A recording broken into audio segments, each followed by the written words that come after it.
For some of you naman guys, no, maaaring may mga bagong kontrata, opportunity, contracts yan. Tingnan natin, mga negotiation. Yeah, this is more on business, investment guys, no, na mga type of contracts. Pwede din mga projects, mga kapiksi. Yes, pwede rin mga projects guys. Yung iba parang aalis. Especially kung nag-a-apply kayo sa abroad, mga kapiksi, malaki yung chance na makaalis kayo or makalipad kayo. And ito rin yung ano guys, parang ano din to, parang gusto nyo rin samantalahin yung pagkakataon para makapagsimula kayo.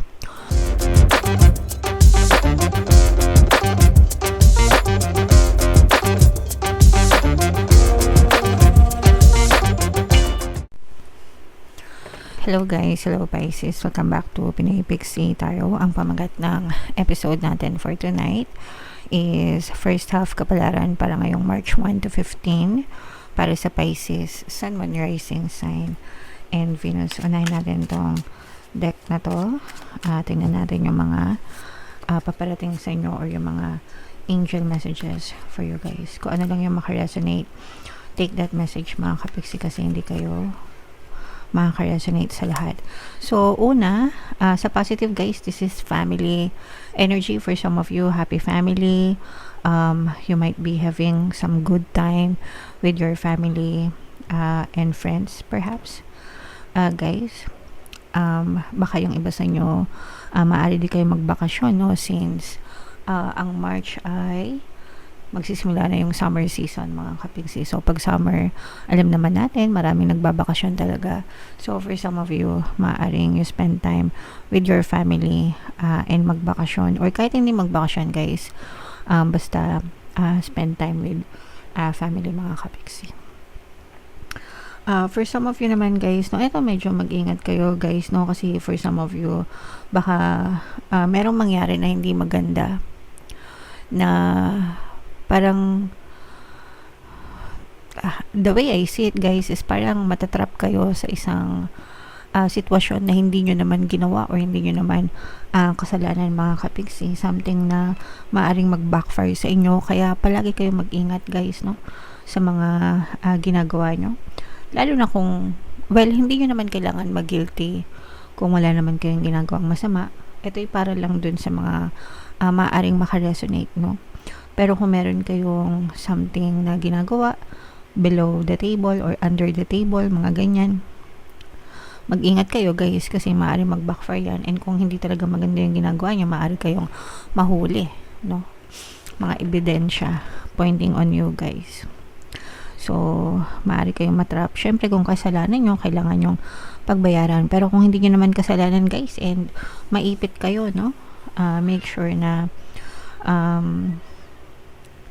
kailangan ipagtanggol nyo rin yung sarili nyo, mga kapiksi. Okay?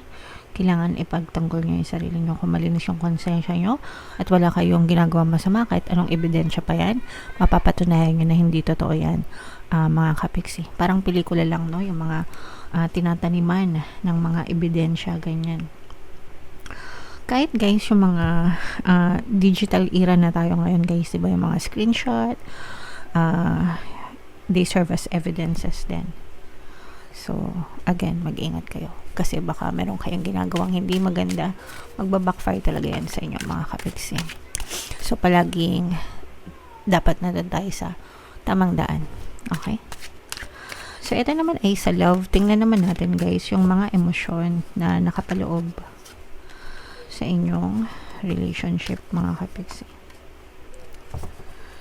So, pwedeng nararamdaman ng person nyo, pwedeng nararamdaman nyo parehas. So, ito, merong pagka-miss, no? Pwedeng namimiss nyo yung person nyo, or namimiss nila kayo, or namimiss nyo sila, or namimiss nyo yung isa't isa, guys, no? So, ito.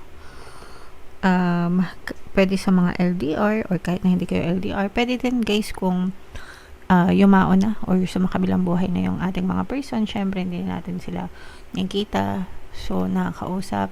So may mga times na namimiss nyo sila, mga kapiksi, na hanap-hanap nyo sila guys. Okay? Ito naman guys, merong disappointment sa relationship. Yung isa disappointed, yung isa guilty. So yung disappointed or disappointment, ito yung nakagawa ng kasalanan. Yung guilty, siya yung nakagawa ng kasalanan. Okay?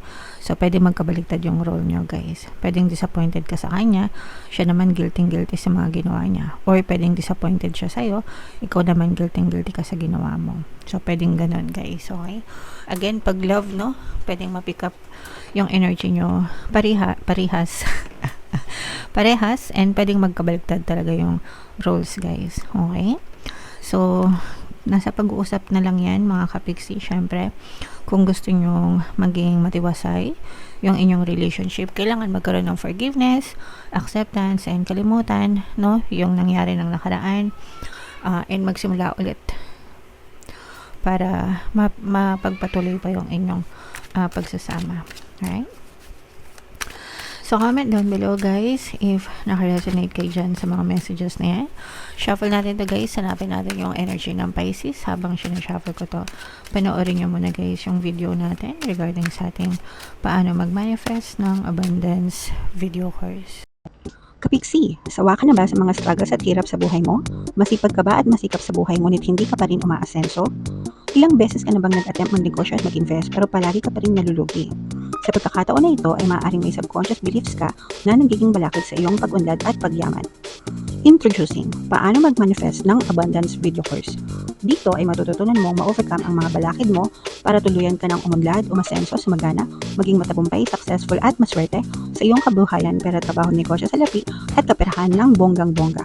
Dali, mag-send na ng email sa pinoypixie@gmail.com at simulan na ang iyong pagyaman ngayon. Alright, so sa lahat ng gusto mag-avail ng course, guys, mayroon tayong paano mag-manifest ng abundance video course, paano mawala ang third party at magkaroon ng harmonious na relationship, paano pabalikin si ex or vice breakup. Sa mga interesado, guys, mag-send lang kayo ng email sa pinoypixie@gmail.com. And sa mga naghahanap, guys, ng pampaswerte na lucky charms or bracelet, ito, guys, at saka yung money shaker jars natin, guys. Ito yung ating WhatsApp number. I-chat nyo lang ako, may kita nyo rin yan, guys, sa description tsaka sa comment.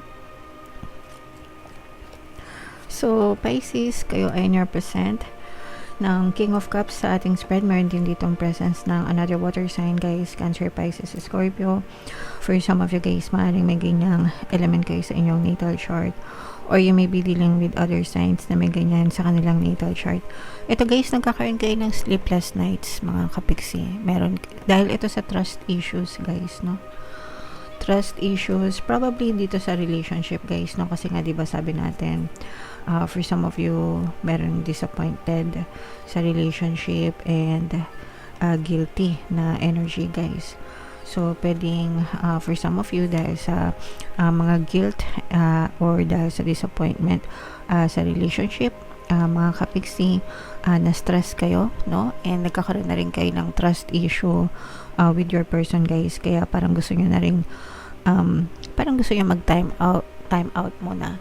Pwedeng hindi pa kayo hiwalay ng person mo, pero parang nanlalamig, no? Nagkakaroon kayo ng coldness and parang gusto nyo mag-detach or himiwalay ng konti sa person nyo, mga kapiksi.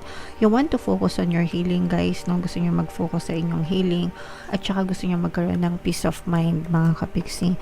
And the only way for you to do that is tumalikod, guys, no? Kasi hindi kayo magkakaroon ng peace of mind kapag ka nasa harap nyo yung tao or yung sitwasyon na nanakit sa inyo, yung nagdadala sa inyo ng stress, diba? So, for some of you, parang you are choosing yourself, you are choosing to turn away or turn your back from those people na nanakit sa inyo, guys. Gusto nyo mag-focus sa sarili nyo. And okay lang yan, mga kapiksi, no? Minsan ganun talaga. Kailangan natin magputol ng tao. Pwedeng hindi rin sa pwedeng hindi din sa love, no? Pwedeng relationship din with your friends or family or kung sino man na nakatampuhan, guys. Pero what we're sensing here is parang gusto nyo muna ng me time, gusto nyo muna ng time para sa sarili nyo para maging maayos kayo and magkaroon kayo ng peace of mind, mga kapiksi. Pwede kasing may mga na-discover kayo, guys, no? May mga na-discover kayo na katotohanan, pwedeng may mga nalaman kayo, may mga narinig kayo na sinasabi pala nila, kapag kakaharap kayo, mabait, pero pag nakatalikod, sinisiraan pala kayo. Yung mga ganong klase ng sitwasyon, mga kapiksi. And nag-cause yan ng hurt, no? You are deeply hurt, guys, no? Kaya gusto nyo munang kalimutan sila and mag-move on. Okay? So, yun yung nakikita natin sa negative. For some of you naman guys, no, maaari may mga bagong kontrata, opportunity, contracts yan. Tingnan natin, mga negotiation. Yeah, this is more on business investment guys, no, na mga type of contracts. Pwede din mga projects, mga kapiksi. Yes, pwede rin mga projects guys. Yung iba parang aalis. Especially kung nag-a-apply kayo sa abroad, mga kapiksi, malaki yung chance na makaalis kayo or makalipad kayo. And ito rin yung guys, parang din to, parang gusto nyo rin samantalahin yung pagkakataon para makapagsimula kayo ng bagong buhay. Kasi nga diba sabi ko, you want to focus on your own, you want to focus on yourself, parang nibibuild nyo or nire-rebuild nyo yung sarili nyong buhay, mga kapiksi. You want to establish something on your own. So, kung meron kayo guys na mga application na nilalakad, especially sa pag-abroad, or pwedeng movement guys, kahit hindi mag-abroad, pero parang movement from one company to another, I'm sensing na more on movement din sa physical location guys. So, kunwari, nasa Maynila kayo, tapos parang pinipili nyo na magtrabaho sa ibang lugar, probinsya, ganyan, or sa ibang destination, ganyan. O kung kayo ay nasa probinsya, baka lumuwas kayo ng Maynila para dito magtrabaho. Yung mga ganun guys. More on relocation ng trabaho, physical talaga, hindi lang yung kumpanya, pero physical na relocation, medyo malayo, mga kapiksi. Okay? So, yan yung nakikita natin para sa inyo guys. Yung iba maaari ding lumipat ng bahay.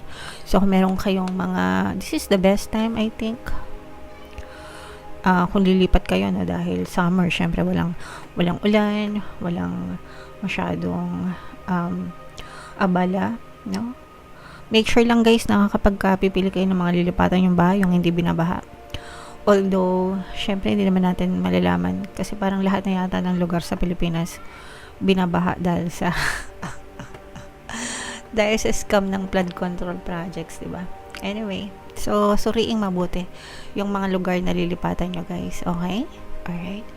So, yeah. Comment down below, Pisces, if feeling nyo naka-resonate kayo dyan sa messages na yan. Ito yung ating 2026 kapalaran, guys. Ito naman yung ating success stories ng paano mag-manifest ng abundance video course. Ito yung ating money shaker jar, guys. Panoorin nyo na. Thank you for liking, sharing, and subscribing. See you next time, guys. I love you all. Have a nice day. Bye-bye.